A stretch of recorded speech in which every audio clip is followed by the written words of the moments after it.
All right, welcome into another episode of Center Stage with Eric Wood. I'm the host, Josh Reed. Eric, as always, thanks for taking some time to hang out with us. We're going to spend the next 20 minutes or so kind of looking back about the first month of the season, what the Bills have done so far, and, of course, looking ahead to the Patriots game coming up in prime time. But let's start with the rivalry uniforms. What I really love the helmets. Obviously, we haven't seen the actual, uniforms on them yet. But what do you think about the special unis they're going to be wearing this weekend? Well, we've seen these unis all over social media on the players, and they look pretty sweet. I'd imagine the jersey sales from these are pretty strong. This is a fun concept that they unveiled. The kind of Game of Thrones deal. Now we're playing in potentially 80-degree weather on Sunday. It's not quite the chill cold front maybe they anticipated, or if they would have had the game later in the season. All that being said, I think they're awesome. I was there when we unveiled the red uniforms, and I thought those were fun. I mean, they were fun, nice touch, something different. But I think these are pretty sweet. Yeah, I'm a big fan. Like you said, I think they'll have no problem selling these ones. Hey, we can't talk about the Patriots without talking about Tom Brady, right? I mean, that just kind of comes with the territory. Tom is something else. I've had the privilege of interviewing and being around a lot of professional athletes and even people who aren't authors and actors and stuff like that. Tom Brady's that one guy, and it wasn't during his playing days. It was actually last year. I passed him in the hallway. I was actually standing in an empty hallway, and he comes walking through getting ready to call a game, and he looks at me. He was like, "Hey, man, how are you?" And I was like, "Good." And I just got that weird feeling like, I mean, that guy's one of the best to ever do his job. It was just so cool to me. Do you have any good Brady stories? I mean, I know that you aren't in awe because obviously you shared a field with him, but any good Tom Brady stories from back in the playing days? Well, I'll start off with this. So, similar to your reaction, once I was a captain for the Bills, I believe it was my fourth season. You go out and you shake hands in the captain's huddles, and I think there was only two guys where I was like, "Do I dap them up? Do I give them a hug? Is it good luck or hello, sir?" And that's Peyton Manning and Tom Brady. They just have a presence about them. I grew up watching them. Two of the best to ever do it, and so those two to me were guys where I was like, "Oh man, this is pretty wild." We're in the same captain circles together. Tom was always incredible to me. He was always so complimentary to me. I was always one of the last ones out of the locker room, as you know, because you catch me last for media stuff. And I would cold plunge and I would kind of do any, rehab after the game I needed to do to try and kind of get ahead of the recovery process before then maybe going and having a few beers. So maybe you wipe all that out. But I was trying to take care of business and stay professional and do everything I could to get my body right. Tom probably doing the same, just looking a lot better after the fact doing it. But so I would always see him in the tunnel, especially after Bills games, because we'd share a huddle. And I can't, all my family would be outside waiting for him. We'd have tons of guests in town. He'd always, "Hey, what's up, E? How's it going?" And then he'd introduce himself to my family like just the Like, most "Hi, cordial I'm dude. Tom Brady, quarterback of the New England Patriots." Exactly. "Hey, I'm Tom. How you guys doing? Hey, oh, you guys are from Louisville. I come to the Derby every year. Love that city. Oh, you guys must love it." I mean, just a cordial guy. So, last one I'll give you. Last year, take the family out to the Chargers game. We do Disneyland. We did LA the last 3 years. Tom Brady's on the call last year, and my son wakes up in the morning and he's like, he knew Tom was on the call, and I said he wakes up and says, "Hey, I want to meet Tom Brady today." And I was like, "Buddy, if this was in Buffalo, it'd be easy because I'd walk you right down to the booth because it's two booths down from us, but it's in a totally separate space from the radio spots and likely not going to see him." Anyways, Garrett's down on the field before the game, and I'm sitting there talking to him on the field, and here comes Tom, and I make eye contact with him, and before I could say anything, he goes, "Oh, that's yours. That kid is yours." And I said, "Buddy, I know you're in a rush." He woke up this morning, wanted a picture, and he goes, "Oh, I'll take a picture." That's Yes, awesome. I want him to be a Tom fan. I know he's Yeah, dead. of I think my son course. was wearing a Kincaid jersey. So Grace and Garrett got the picture with Tom. And I don't know, just I know Bills fans all hate him, and I hated him when we were playing against him, but I respected his discipline, his drive to go from a sixth round, seventh round draft pick to what he became. That's discipline and hard work. That's not, yes, he has some God given talent, but look at his combine picture, for God's sake. I mean, I have a ton of respect for him, and he takes a lot of criticism in the broadcast booth, as most high profile names that transition in the booth do. But I think he does give some insights, especially on the quarterback position, almost like, I don't know. Tony Romo got a lot of fame for calling out plays in that Chiefs Patriots game, and some of the great ones can kind of give you a peek behind the huddle. And I think Tom does do a good job of that. I want to circle back real quick. So, what did you decide to go with at the circle of the captains there? Did you dap? Did you handshake? Did you give it the bring it in hug thing? What'd you go with? I can't remember, but I just remember following suit. Yeah, we see what everybody else does with Tom and Peyton Manning. Exactly.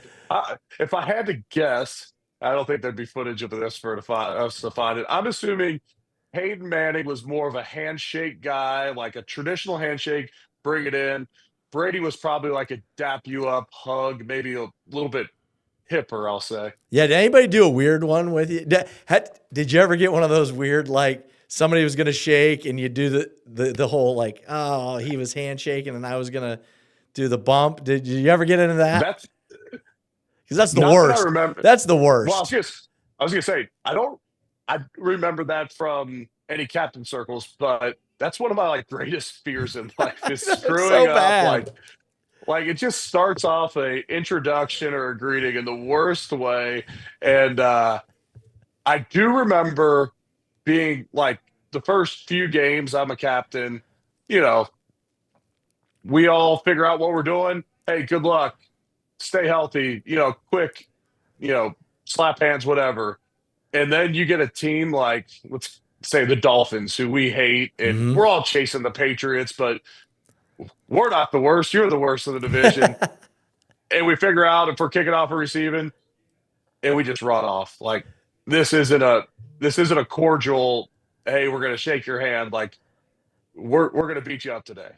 That's good stuff. Hey, so you go from Brady, the old Patriots quarterback, to Drake May. I mean, I remember seeing him last year in his rookie year against the Bills, thinking this guy can play. Like I was really impressed with him immediately. He seems to have been building on that year number 2. And if you look at his stats and line him up next to Josh, I mean, they're damn near identical. I mean, literally 7 touchdowns, 1 interception, 7 touchdowns, 2 interceptions. The yards are almost equal. Pass attempts, completions, passer rating. I mean, you just go down the line, and it's pretty spot on. What have you seen year number 2 from Drake May? Well, let me first off stop. And if we were pressed in 3 games, Josh numbers would look different, but that's okay. It all is out of season generally. But him coming out of the draft, and maybe it's ACC familiarity with me being a Louisville guy, and I used to work for ESPN and ACC Network. I saw Drake May probably more than the others. I saw a good amount of Jaden Daniels on his way to winning the Heisman and all that. But in ranking those quarterbacks coming out last year, and a buddy of mine from Louisville is the offensive coordinator at Oregon, so I saw some Bo Nix.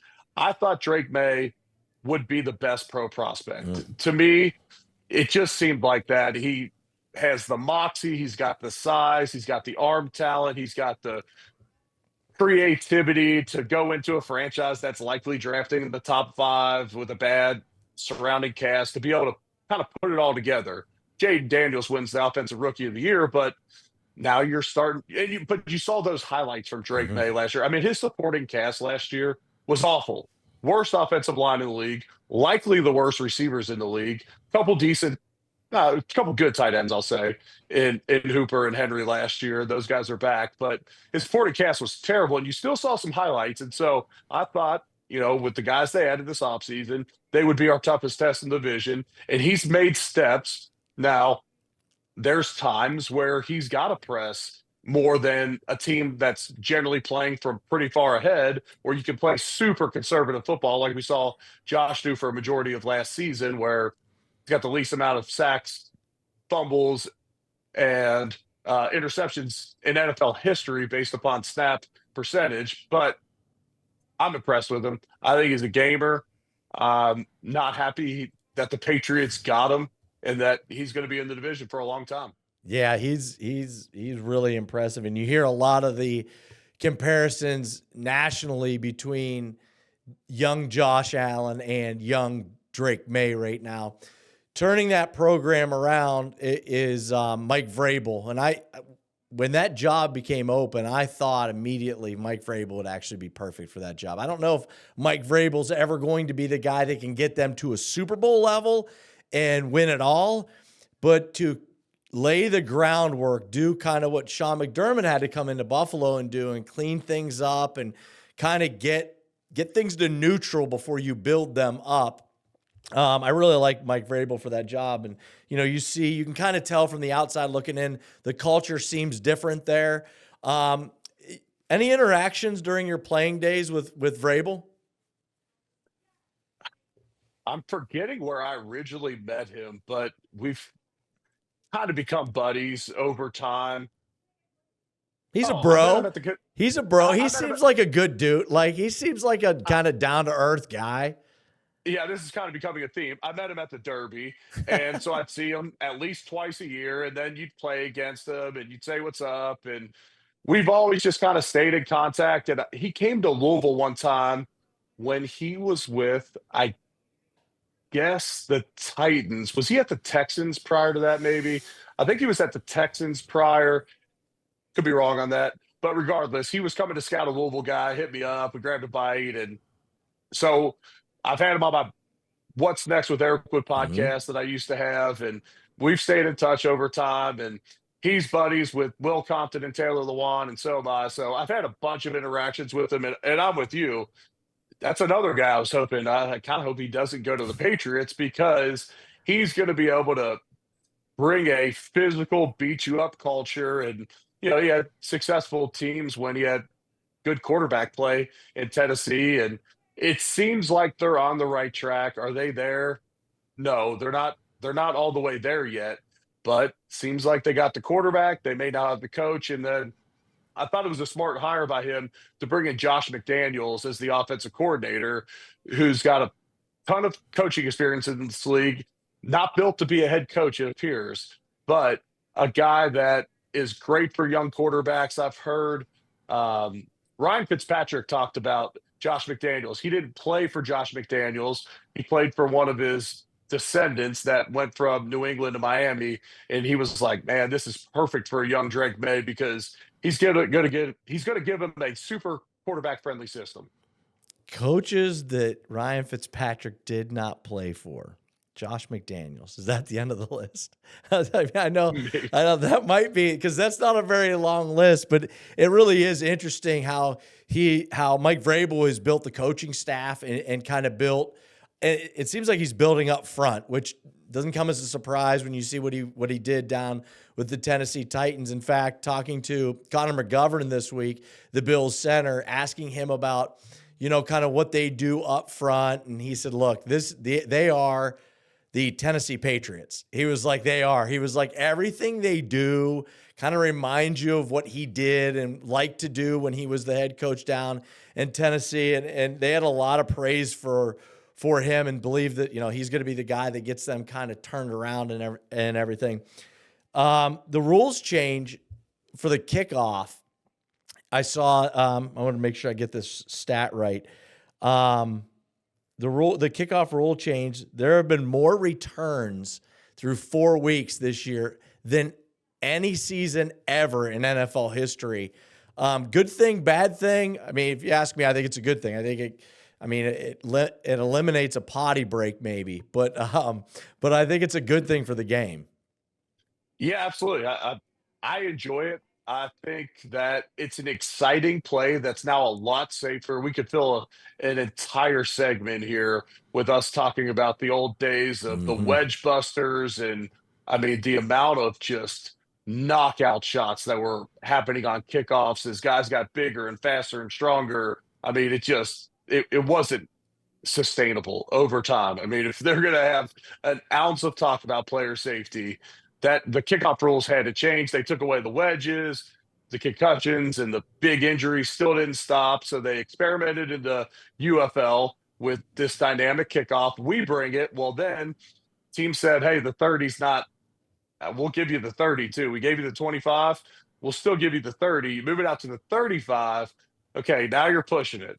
And I also think there was enough unfamiliarity last year of, what's this even going to look like? I'd rather give you the 30 than, let you make all these big plays. And so I think teams also got a better feel for the rules to where now teams aren't going to concede that 35-yard line over and over. And I think it's a fun play.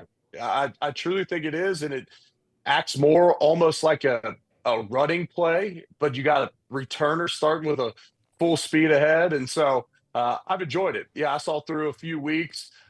It went from 17% returns last year to 87% returns this season. That's a huge number.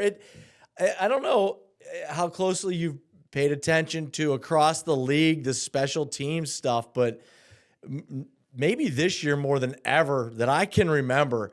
I mean, it's deciding games. I mean, whether it's blocked field goals, blocked extra points, the return games, you got field goal kickers now who, I mean, if it's 60 yards, when they get to the 60-yard mark, it's like, yeah, this guy can probably bury it from there. It's pretty wild. What's your take league-wide on the impact right now special teams is having?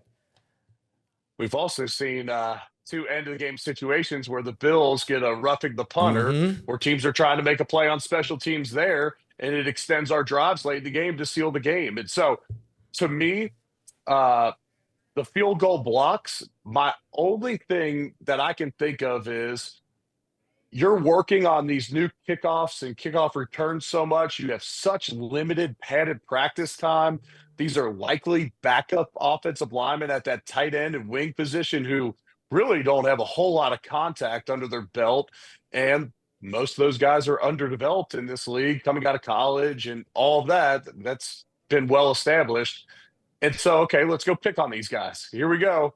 And so you're probably not spending a whole lot of time on field goal protection, and those reps aren't live in practice.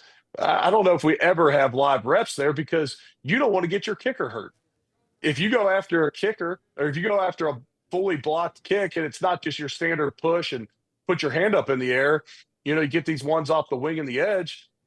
Those kickers are susceptible to getting their legs swiped, and so you just don't work on it a whole lot. And then, I just think that teams have gone away from the dedicated special teamers. We got one on the Bills and Sam Franklin. All the rest of the guys are real contributors, especially with Codrington being inactive last week. I guess he would be our second, but he's a return man. Teams have gotten away from the, John Wendlings and those guys from when I first got to the Bills who they didn't even hardly run scout team in practice. Those guys were out there to play all four special teams, and they were beasts. They were just missiles. That was their whole job on Sundays, and we don't have those anymore, which leaves you more susceptible to these massive game-changing plays. And I would imagine, especially with the team the Bills have, Sean McDermott is harping. I know he's showing these guys these clips all throughout the week. Obviously this week, the big returns from Jones last week and the Travion Henderson kickoff return in the preseason. I know he's harping on it because the Bills are 7.5-point favorite this week. We're going to be a heavy favorite in a lot of games. In those games where you get upset, generally special teams plays a big thing, even if it's just field position. We've heard Sean preach this since he arrived and became the head coach about the three phases.